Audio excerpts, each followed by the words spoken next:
ไปวิ่งออกกำลังกายเลยวิ่งออกกำลังกายเลย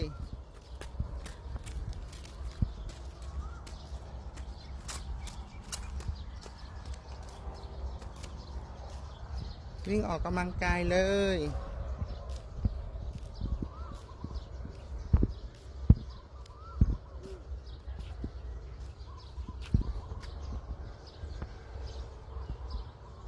แตงมาเลยเร็วแล้วข่าววิ่งมาแล้วนู่นปุ้มปุ้ยวิ่งมาแล้วเห็นไหม